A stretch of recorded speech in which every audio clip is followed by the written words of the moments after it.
Story number 38. Jesus is betrayed. Every year, the Jews celebrated the Passover. This was a celebration of how God had saved their ancestors from slavery in Egypt many centuries earlier.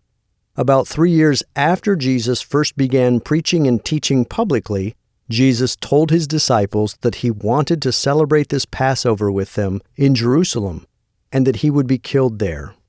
One of Jesus' disciples was a man named Judas. Judas was in charge of the apostles' money bag, but he loved money and often stole money out of the bag.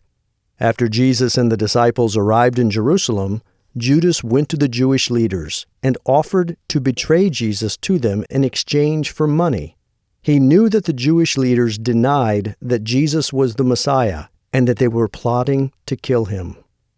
The Jewish leaders, led by the high priest, paid Judas 30 silver coins to betray Jesus. This happened just as the prophets had predicted. Judas agreed, took the money, and went away. He began looking for an opportunity to help them arrest Jesus. In Jerusalem, Jesus celebrated the Passover with his disciples. During the Passover meal, Jesus took some bread and broke it. He said, "Take and eat this. This is my body, which is given for you. Do this to remember me." In this way, Jesus said that his body would be sacrificed for them. Then Jesus picked up a cup and said, "Drink this. It is my blood of the new covenant that is poured out for the forgiveness of sins. Do this to remember me every time you drink it." Then Jesus said to the disciples, "One of you will betray me." The disciples were shocked and asked who would do such a thing. Jesus said, "The person to whom I give this piece of bread is the betrayer." Then he gave the bread to Judas. After Judas took the bread, Satan entered into him. Judas left and went to help the Jewish leaders arrest Jesus. It was nighttime.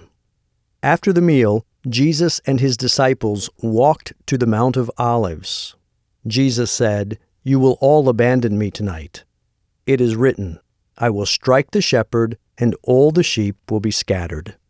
Peter replied, "Even if all the others abandon you, I will not." Then Jesus said to Peter, "Satan wants to have all of you, but I have prayed for you, Peter, that your faith will not fail. Even so, tonight, before the rooster crows, you will deny 3 times that you even know me."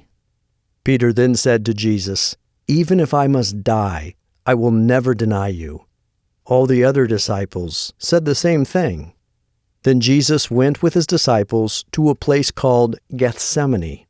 Jesus told his disciples to pray that they would not enter into temptation. Then Jesus went to pray by himself. Jesus prayed 3 times, "My Father, if it is possible, please let me not have to drink this cup of suffering.